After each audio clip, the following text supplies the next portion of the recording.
पाक की जिस आयत को समझना है, ये भी कुरान पाक की सूरह बकरा की आयत है, पारा नंबर 2 है और आयत नंबर 153 है। ब्यूटीफुल आयत and so many good lessons from that आयत। अब वो आयत कौन सी है? बिस्मिल्लाहिर रहमानिर रहीम, या अय्युहल्लज़ीना आमनुस्तईनु बिस्सब्रि वस्सलाह इन्नल्लाह मअस्साबिरीन।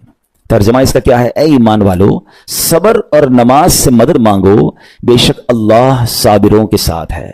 अब यहां बहुत खूबसूरत बातें हमें सीखनी है कि सबर और नमाज से मदद मांगो। कुरान हमें रास्ता बता रहा है कि आपको हेल्प चाहिए तो सबर और नमाज के जरिए आपने हेल्प लेनी है। अब इसका मतलब यह हुआ कि इबादत की अदायगी, गुनाहों से रुकने और नफसानी ख्वाहिशात पूरा ना करने पर सबर किया जाए। और नमाज चूंकि तमाम इबादत की असल है, अहले ईमान की मेराज है, अल्लाह और बंदे के दरमियान एक ब्यूटीफुल कॉन्टेक्ट है, तो इसलिए इससे भी मदद तलब करने का हुक्म दिया गया है। यह भी याद रहे कि बदन पर बातनी आमाल में सबसे सख्त सबर है और जाहिरी आमाल में सबसे मुश्किल नमाज है। ये बड़ी अहम बात है। कुछ आमाल वो हैं जिनका ताल्लुक दिल से होता है, इनसाइट होता है। इनसाइट आमाल में सबसे मुश्किल काम क्या है? सब्र करना। और जाहिरी इबादतों में, जिस्मानी इबादतों में सबसे मुश्किल काम क्या है? नमाज पढ़ना। तो ये दो अहम काम दिए गए कि सबर और नमाज से मदद चाहो। अच्छा, अब हम देखते हैं कि सबर और नमाज से मदद मिलती कैसे है और सरकार दो आलम सल्लल्लाहु अलैहि वसल्लम का इसमें क्या मामूल था, अब जरा सुनिएगा।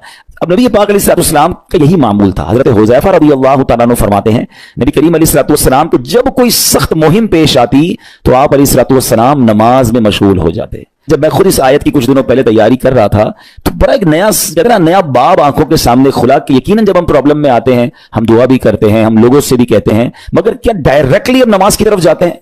हालांकि कुरान ने हमें प्रॉब्लम्स का सॉल्यूशन क्या दिया है कि सबर और नमाज से मदद चाहो। अब आगे चलें। हजरत उमर फारूक का भी यही अमल था कि कोई मुश्किल दरपेश आती तो आप रज़ियल्लाहु तआला को कभी इस्लामी फौजों के आने में ताखीर पता चलती, यानी आप चूंकि जंगों के लिए फौजों को रवाना करते थे, बहुत शानदार स्ट्रेटेजिक प्लानर थे, तो अब फौज गई और एक्सपेक्टेशन ये थी कि फला टाइम को वापस आ जाएगी। उस जमाने में टेलीफोन तो था नहीं, इंटरनेट तो था नहीं कि लोकेशन शेयर हो जाएगी, ये कॉल आ जाएगी कि सर हम यहां रुके हुए हैं। अब टाइम हो जाता और फौज वापस ना आती ना, तो आप अब उसको क्या करते? क्या पता तो नहीं क्या हुआ, उनके साथ खैरियत से आ जाएं, तो आप नमाज में मशगूल हो जाते, नमाज के लिए खड़े हो जाते।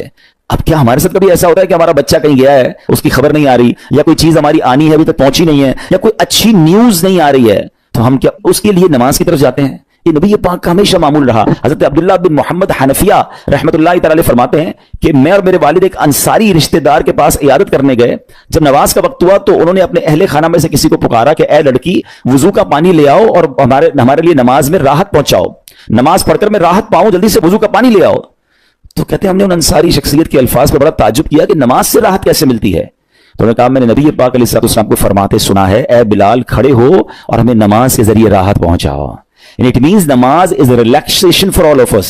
Namaz is the way to solve your problem. आपको जब कोई प्रॉब्लम आए ना, आप अल्लाह की बारगाह में नमाज के लिए खड़े हो जाए। मकरूह वक्त नहीं है, आप नवाफिल पढ़ना शुरू कर दें। आप देखिए नमाज हेल्प करेगी आपकी, नमाज से आपके लिए राहतें हो जाएंगी आपकी। हज़रत अब्दुल रहमान बिन औफ कितने बड़े सहाबी हैं रज़ियल्लाहु तआला। ये वो सहाबी हैं कि जो अशराए मुबश्शरा में से भी हैं, and he was billionaire on that time. सबसे अमीर सहाबा में जो नाम आते हैं हज़रत उस्मान गनी और हज़रत अब्दुल रहमान बिन औफ रज़ियल्लाहु तआला के नाम आते हैं। आपको एक बार बेहोशी गशी तारी हुई, ठीक है, अनकॉन्शियस हो गए आप, तो आपकी वालदा ने क्या किया? आपकी वालदा, लोग समझे कि आपकी जान निकल गई है, आपकी वालदा मस्जिद की तरफ चल पड़ी ताकि वहां जाके नमाज पढ़ें और उससे मदद हासिल करें। जब हज़रत अब्दुल रहमान बिन औफ को होश आया ना, तो लोगों ने कहा कि आपकी तबीयत कैसी है? तो आपने कहा क्या मुझ पर गशी तारी हो गई थी? हैं? तो कहा जी। तो कहते हैं बेशक मेरी बेहोशी में मेरे पास 2 फरिश्ते आए और कहने लगे तुम चलते नहीं कि हम तुम्हें खुदा की बारगाह में ले जाएं और तुम्हारे बारे में फैसले लिए जाएं। दूसरे फरिश्ते ने कहा इन्हें लौटा दो, ये उन अफराद में से है जिनके लिए इनकी माओं के पेट में ही सआदतमंदी लिख दी गई थी, और करीब अल्लाह ताला इनके जरिए इनकी औलाद को जब तक चाहेगा नफा देगा। उसके बाद आप रज़ियल्लाहु तआला 1 महीना मजीद जिंदा रहे, उसके बाद इंतकाल हुआ। तो पता चला कि आपकी वालदा ने नमाज पढ़ी, अल्लाह से मदद मांगी और आपको अल्लाह ने एक नई जिंदगी अता फरमाई। तो आप अपनी जिंदगी में इस प्रैक्टिस को आज इस आयत से देखिए, हमें करना क्या है? हम जो बयान में आए तो सिर्फ बयान नहीं सुनना है, हमने अल्लाह ने मुझे कहा क्या है, हम इस टॉपिक को लेकर इसीलिए चल रहे हैं ना कि मेरे रब ने डायरेक्टली मुझसे क्या बात की है। तो आज इस आयत में ये लेसन मिल रहा है कि जब किसी प्रॉब्लम में है, कैलेमिटी में है, तो अल्लाह की तरफ जाना है और नमाज से मदद चाहनी है। वस्तईनु बिस्सब्रि वस्सलाह। अच्छा, अब आप देखें प्यारे आका की नमाज की कैसी आदत थी। बादल गरजते थे, आंधी चलती थी, है किसी बुरी खबर की इत्तला आ रही होती थी, नबी पाक नमाज की तरफ चले जाते। अच्छा, मुझे बताएं नमाज इस्तिस्का क्या है? बारिश नहीं हो रही है, प्यारे आका नमाज पढ़ा रहे हैं। सूरज गहन हो रहा है, नबी पाक नमाज पढ़ा रहे हैं, चांद गहन हो रहा है प्यारे आका नमाज की तरफ, यानी किस कदर अल्लाह की तरफ रुजू है। And whenever anything bad happen या गोइंग टू बैड हैपन, होने वाली लग रही है, कुछ बड़ा होने वाला है, हमें भी तो खबरें आ रही होती है ना कि भाई कल बहुत शदीद बारिश होगी, ना करे कोई और बुरी खबर एक्सपेक्टेशन है, आपको कारोबार में कोई ऐसी खबर आने का डर है, या आपकी कोई शिपमेंट जारी है, व्हाटएवर आप चाहते हैं हर चीज बेहतर हो जाए, कुरान ने फॉर्मूला दिया ना, वस्तईनु बिस्सब्रि वस्सलाह, अल्लाह ने डायरेक्टली मुझे और आपको कहा है। तो from now onwards make your practice कि मैंने इंशाअल्लाह नमाज से मदद लेनी है, और आप अपनी आंखों से देखेंगे, आप अल्लाह से अर्ज भी करें कि अल्लाह तूने कुरान में कहा है मदद ले, मैंने खड़ा हो गया नमाज के लिए, तो नमाज से आपने मदद लेनी है। अच्छा, अब उसके बाद आयत का जो सेकंड पार्ट है कि सब्र से भी मदद लेनी है, और आगे क्या फरमाया, इन्नल्लाह मअस साबिरीन, अल्लाह साबिरों के साथ है। सुभान अल्लाह, इसका मतलब यह हुआ कि अल्लाह ताला अपने इल्म कुदरत के साथ वैसे तो हर किसी के साथ है, लेकिन यहां सब्र करने वालों का खास जिक्र इसलिए हुआ ताकि इन्हें मालूम हो जाए कि अल्लाह ताला इनकी मुश्किलात को दूर फरमा देगा। मगर करना क्या है, सब्र करना है। अच्छा, अब सब्र के बारे में दो बातें बड़ी अहम हैं कि सब्र, नॉर्मली हम जब भी सब्र के बारे में सुनते हैं तो सब्र हम कहते हैं यार तकलीफ आई है सब्र करो, यकीनन ये भी सब्र है, मगर सब्र की एक और किस्म भी है जो उससे भी सुपीरियर है, जो उससे भी अफजल है, और वो क्या है, गुनाह के लिए दिल चाहे, हराम के लिए दिल चाहे, नफसानी ख्वाहिशात बुरा काम करवाना चाह रही हैं और बंदा उस पर सब्र करे। ये सब्र जो है ना, ये शरीयत को और महमूद है और बड़ा अफजल है कि इंसान को जी चाहे कि फला गुनाह करना है मगर वो उस पर सब्र करे। और दूसरा सब्र वही है जो हम जानते हैं कि कोई मुसीबत आ जाए, कोई आफत आ जाए, कोई हमारा अल्लाह ना करे किसी से लड़ाई हो जाए, हमारे हमें कोई बुरा भला कहे, हम उसे माफ कर दें, सब्र करें, या जिस्मानी तकलीफ है, कारोबार में प्रॉब्लम है, हम अल्लाह की रजा पर राजी रहें। तो ये दो किस्म के सब्र हैं। और जब कोई बंदा सब्र करता है ना, तो कुरान और हदीस और बुजुर्गान दीन के अकवाल से मैं अब आप इसके 10 फायदे बताना चाहता हूं। मैं कहता जाऊंगा, आप अल्लाह के जिक्र की नीयत से सुभान अल्लाह भी कहते रहें, जन्नत में दरख्त भी लगाते रहें, ठीक है। अल्लाह ताला सब्र करने वालों के साथ है, सब्र करने वाले को उसके अमल से अच्छा अजर मिलेगा, सब्र करने वाले को बेहिसाब अजर मिलेगा, सब्र करने वालों की जजा देखकर कयामत के लोग हसरत करेंगे, सब्र करने वाले रब्बे करीम की तरफ से दुरूद और हिदायत और रहमत पाते हैं, सब्र करने वाले अल्लाह को महबूब हैं, सब्र आधा ईमान है, सब्र जन्नत के खजानों में से एक खजाना है, सब्र करने वाले की खताएं मिटा दी जाती हैं, और सब्र हर भलाई की कुंजी है। अब आते हैं इन दोनों सब्र को थोड़ा सा डिफाइन करते हैं। एक नफसानी ख्वाहिशात, गुनाह का जी चाहता है, क्योंकि नफ्स है ना, वो तो हर वक्त मौज मस्ती चाहता है, वो तो हर वक्त चाहता है जनाब बस ये भी काम कर लूं, वो भी कर लूं। अब मुझे ये देखना है कि मेरा ये काम अल्लाह को राजी करेगा, ये रब को नाराज कर देगा। लेकिन जो नफसानी ख्वाहिशात पर सब्र करता है ना, गुनाह से अपने आप को बचाता है, कुरान क्या कहता है, व अम्मा मन खौफ मकाम रब्बिही व नहन नफ्स अनिल हवा फइन्नल जन्नत हियल मअवा, और रहा वो जो अपने रब के हुजूर खड़े होने से डरा और नफ्स को ख्वाहिश से रोका, तो बेशक जन्नत ही उसका ठिकाना है। दिल चाह रहा है, शैतान कह रहा है कर ले, कोई देखने वाला नहीं है, इलाका भी चेंज कर लिया, शहर भी तब्दील हो गया, nobody here to watch you, मगर अल्लाह देख रहा है। अच्छा, नॉर्मली अगर गौर करें गुनाह करते क्यों हैं, जितने भी गुनाह है, what ever the list of गुनाह उठाइए, कोई शराब पीता है, कोई बदकारी करता है, मादल्ला, कोई जुआ खेलता है, कोई जनाब बेहयाई करता है, गंदी चीजें देखता है या झूठ बोलता है, वॉट एवर, इन तमाम गुनाहों में थोड़ी सी लज्जत है, टेस्ट, ठीक है। गीबत में भी टेस्ट है, बल्कि किताबों में आया कि गीबत में शराब से भी ज्यादा मजा है, तभी तो बंदा छोड़ता नहीं है। अच्छा, लेकिन तमाम टेस्ट में एक बड़ी अहम बात अब मैं कहने जा रहा हूं, ये बुजुर्ग ने बड़ी कमाल की वन लाइनर हमें दे दिया है। वो कहते हैं कभी भी लज्जत के लिए गुनाह मत करना, क्योंकि लज्जत खत्म हो जाएगी, गुनाह का जवाब और पनिशमेंट बाकी रह जाएगी।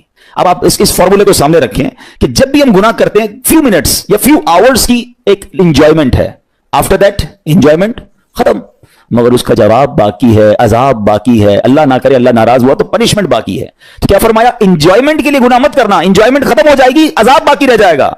और अगला सेंटेंस कितना खूबसूरत है, फरमाते कभी भी तकलीफ की वजह से नेकी मत छोड़ना, तकलीफ खत्म हो जाएगी, अजर बाकी रह जाएगा। है, अब मिसाल देता हूं, इसके 2-3 एग्जाम्पल समझिए। गुनाह की एग्जाम्पल तो आप समझ गए कि कोई भी थोड़ी देर का गुनाह करता है, लज्जत पाता है, वो गुनाह खत्म, अजाब बाकी। अब नेकी में क्या होता है, फजर के लिए उठना है, नींद आ रही है, दिल नहीं चाह रहा, आप उठे, आपने वजू किया, फजर पढ़ा, वो उठने की तकलीफ तो खत्म हो गई ना, वापस सोना तो सो जाइए, मगर फजर का अजर और सवाब बाकी रह गया है। रमजान के रोजे डिफिकल्ट हैं, लेकिन इफ्तार के बाद तकलीफ खत्म हो जाती है, हम खाते पीते हैं, मौज करते हैं, मगर सवाब बाकी रह जाता है। कभी कभी आपको कोई मस्जिद में बुलाता है, यार चलो भाई बयान हो रहा है, इज्तिमा हो रहा है, कोई नेकी की बात हो रही है, नहीं यार दिल नहीं चाह रहा, आप आ गए, आधे 1 घंटा बैठे फिर चले गए, वो आपका जो टेंशन था या प्रेशर था वो खत्म हो गया, मगर सवाब बाकी रह गया। तो अब इस फार्मूले को याद रखिएगा, जब भी गुनाह आपकी तरफ आए ना, आप सोचे कितनी देर का फायदा है, 1 घंटा दोस्तों के साथ बैठूंगा, बुरी बातें करूंगा, 2 घंटे फिल्म देखूंगा, 2 ढाई 3 घंटे, बस उसके बाद जवाब तो बाकी है ना, कयामत तक अल्लाह को जवाब देना पड़ेगा। नहीं यार, मुझे इंजॉयमेंट के लिए गुनाह नहीं करना है। और जब कोई नेकी का काम आए और आपको लगे यार दिल नहीं चाह रहा, मजा नहीं आ रहा, बोरियत होगी, छोड़ना यार, तो बंदा सोचे कितनी देर की नेकी है, आधे घंटे की, 1 घंटे की, बस 2 घंटे की, और सवाब बाकी रह जाएगा। Let's do it.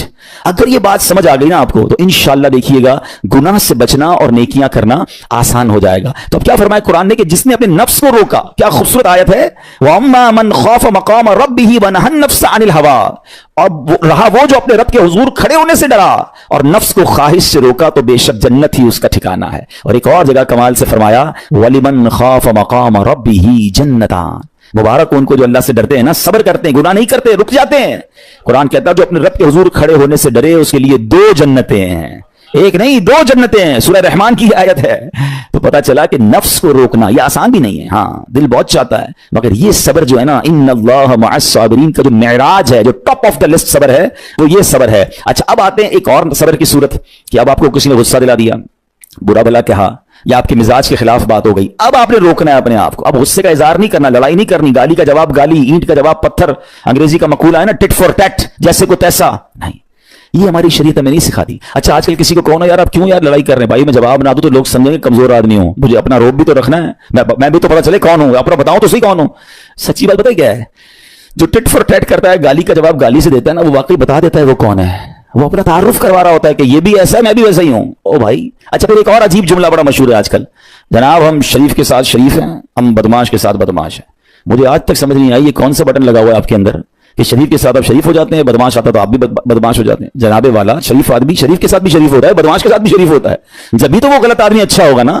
नबी पाक अलैहिस्सलाम ने गालियां सुनकर दुआएं दी हैं, पत्थर बरसाने वालों को भी दुआएं दी हैं, मगर हम तो तैयार ही रहते हैं यार मैं बताऊंगा इसको मैं कौन हूं, एक गाली दी है मैं इसके साथ कुछ को गालियां दूंगा। तो फिर आप भी वैसे ही होगा ना जनाब। हदीस पाक क्या है, who is more stronger, who is more powerful.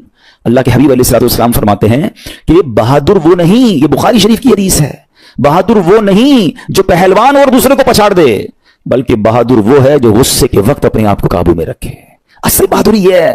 तो अगर आपने वाकई सब्र से मदद लेनी है, इन्नल्लाह मअस साबिरीन का मुजदा लेना है, तो बदले नहीं लेना है, माफ करना है। जरा मिलकर मेरे साथ शब कदर की दुआ दोहराइएगा, अल्लाहुम्मा इन्नका अफुव्वुन करीमुन तुहिब्बुल अफ़्व फ़अफ़ु अन्नी, अल्लाहुम्मा इन्नका अफुव्वुन करीमुन तुहिब्बुल अफ़्व फ़अफ़ु अन्नी, अल्लाहुम्मा इन्नका अफुव्वुन करीमुन तुहिब्बुल अफ़्व फ़अफ़ु अन्नी। What is the meaning? इस दुआ का माना क्या है? अल्लाहुम्मा इन्नका अफुव्वुन, ऐ अल्लाह तू माफ करने वाला है, तुहिब्बुल अफ़्व माफी को पसंद करता है, फ़अफ़ु अन्नी, अल्लाह मुझे भी माफ कर दे।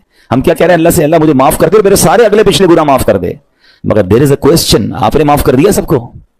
बंदा कहता है जी मैं तो इंतजार में बैठा हूं, मैं तो मौके की तलाश में, बस मौका मिले फिर बताऊंगा मैं कौन हूं। हाथ में आ नहीं रहा बंदा, ट्राई कर रहा हूं किसी जगह आ जाए, बस कोई इसके पैसे वैसे आ जाए, कोई इसका मामला मेरे पास आ जाए, बस फिर देखो क्या करता हूं। बैठे इस इंतजार में बैठे बहुत सारे लोग, कमाल है यार। यानी दुश्मनियां पाली हुई हैं, रिश्तेदारियां काटी हुई हैं, दोस्तों के पास जा नहीं रहे हैं, मियां बीवी में लड़ाई है, एक सॉरी के लिए बीवी घर बैठी है, वो कहती शौहर सॉरी कहते तो मैं आ जाऊंगी, शौहर कहता बीवी माफी मांग ले तो मैं ले आऊंगा। अरे भाई कोई भी आगे बढ़ के माफी कर लो भाई, अल्लाह से माफिया मांग रहे हो, बंदों को माफ करने के लिए कोई तैयार नहीं है। मुझे खुद बताया ना ये कैसी दुआ है, कहे अल्लाह तू मुझे माफ कर दे, मैंने किसी को माफ नहीं करना। ये बनती है दुआ? अल्लाह से पता है क्या कहें, अल्लाह मैंने बंदा होकर तेरे सारे बंदों को माफ कर दिया है, तू तो सबसे बड़ा माफ करने वाला है ना, अल्लाह तू भी मुझे माफ कर दे। Look at the way to talk, ये मजा है ना बात करने का, फिर दुआ करने का लुत्फ भी आएगा आपको। तो दुश्मनियां ना रखें, गुस्से पर काबू पाएं, मुआफ करें। एक हदीस सुन लीजिए, लर्जा देती है, डरा देती है। अल्लाह के नबी अलैहिस्सलाम फरमाते हैं जो रहम नहीं करता उस पर रहम नहीं किया जाता, हदीस का खुलासा है, और जो माफ नहीं करता उसे माफ नहीं किया जाता। अब बताइए हम माफ करते हैं, हम रहम करते हैं? हम कहते हैं अल्लाह हम पर रहम करे, हम किसी पर रहम ना करें, नहीं होगा रहम। पहले अपने अंदर तो लाइए ये बातें। अब एक आयत सुनिएगा, इसके तहत एक वाकया और फिर मैं बयान को कंक्लूड करता हूं। अल्लाह करीम इरशाद फरमाता है अल्लज़ीना युनफ़िक़ूना फ़िस्सर्राइ वद्दर्राइ वल्काज़िमीनल ग़ैज़ वल्आफ़ीना अनिन नास वल्लाहु युहिब्बुल मुहसिनीन। कुरान में रब फरमाता है जो खुशहाली और तंगदस्ती में अल्लाह की राह में खर्च करते हैं। ये बड़ी खूबसूरत बात है, ये गरीब इस्लामी भाइयों के लिए भी मदनी फूल है। अमीर तो खर्च करता है, नॉर्मली गरीब खर्च नहीं करता अल्लाह की राह में। हमारे किबला मुफ्ती कासिम साहब ने तफसीर कुरान सिरातुल जिनान में एक बड़ी प्यारी बात लिखी। आप कहते हैं पूरी दुनिया के अमीरों का सर्वे कर लेना, उनकी जो पैसे बढ़ने की एक वजह यह भी होती है कि वो कहीं ना कहीं चैरिटी कर रहे होते हैं, मदद कर रहे होते हैं, वो मदद और वो नेकी उनके पैसे बढ़ा रही होती है। और पूरी दुनिया के गरीबों का सर्वे करें तो उनमें से बड़ी तादाद वो जो खर्च नहीं करती है अल्लाह की राह में। कहते हैं हम क्या खर्च करें, हम तो गरीब हैं, हम पर लोग खर्च करें। मैं आपको फॉर्मूला दे रहा हूं और ये कुरान से दे रहा हूं। जो तंगी में भी अल्लाह की राह में खर्च करते हैं, जो खुशहाली में भी खर्च करते हैं। आप तंगी में आप रुपया खर्च करें, ये नहीं कहते आप 10,000 रुपये खर्च करें, जितनी आपकी हैसियत। یہ کاروبار ہے, آپ 1 روپیہ دیں گے اور آئے گا, آپ 10 روپے دیں گے اور آپ کسی نہ کسی نیکی کے کام میں خرچ کرتے رہیں, آپ غربت سے باہر آ جائیں گے. If you want to take out yourself from that problem, آپ آئے اللہ کی راہ میں خرچ کرنا شروع کریں. قرآن کہہ رہا ہے کہ جو تنگی اور خوشحالی میں اللہ کی راہ میں خرچ کرتا ہے. اگلا پارٹ کتنا خوبصورت ہے, فرمایا والکاظمین الغیظ والعافین عن الناس, فرمایا اور غصہ پینے والے اور لوگوں سے درگزر کرنے والے. انعام کیا ہے, واللہ یحب المحسنین, اور اللہ نیک لوگوں سے محبت فرماتا ہے. اور پھر ہاں زندگی میں کلیمٹیز, پرابلم, بیماریاں, مشکلیں, قرآن خود کہتا ہے کہ من قریب تمہیں آزمائیں گے. کبھی بیماری آئے گی, کبھی بھوک آئے گی, کبھی مال کم ہو جائیں گے, کبھی ڈسٹربنس آئے گی, خوف آ جائے گا, تو بی ریڈی فار دیٹ, صبر کرنا ہے, کیونکہ اللہ نے فرمایا وبشر الصابرین, صبر کرنے والوں کے لیے خوشخبری ہے. تو اللہ کرے کہ یہ بات ہمیں سمجھ آ جائے اور ہم اس آیت پر عمل کرنے والے بن جائیں تو زندگی بڑی آسان ہو جائے گی. یہاں ایک میں عقیدے کی بات بھی کلیریفائی کر دوں. کچھ لوگوں کو بعض اوقات کنفیوژن ہوتی ہے, یہ لوگ کنفیوژن کریٹ کرتے ہیں. مجھے ایک بات بتائیے گا کہ اللہ کیا کہہ رہا ہے, وَاسْتَعِينُوا بِالصَّبْرِ وَالصَّلَاةِ, اے ایمان والو صبر سے اور نماز سے مدد چاہو. کیا صبر اور نماز خدا ہیں؟ بتائیے, نہیں ہے نا, اللہ تو نہیں ہے. ہم صبر اور نماز کی عبادت تو نہیں کرتے. تو جب قرآن کہہ رہا ہے کہ صبر اور نماز سے مدد مانگو, تو غیر اللہ سے مدد مانگنے کا درس تو ہمیں قرآن دے رہا ہے. تو اس کا مطلب یہ ہوا کہ اللہ کے سوا کسی چیز سے یا کسی شخصیت سے مدد لینے کا مقصد یہ نہیں ہوتا کہ ہم اس کی عبادت کر رہے ہیں. اگر آج کے دور میں کوئی اللہ کے نبی سے کہتا ہے کہ یا رسول اللہ انظر حالنا, یا بھر دو جولی میری یا رسول اللہ, تو یہاں کوئی شرک کی بات نہیں ہے. کیوں کہ یہاں یہ نیت نہیں ہے کہ ہم ان کو خدا مان رہے ہیں, یا یہ بھی نیت نہیں ہے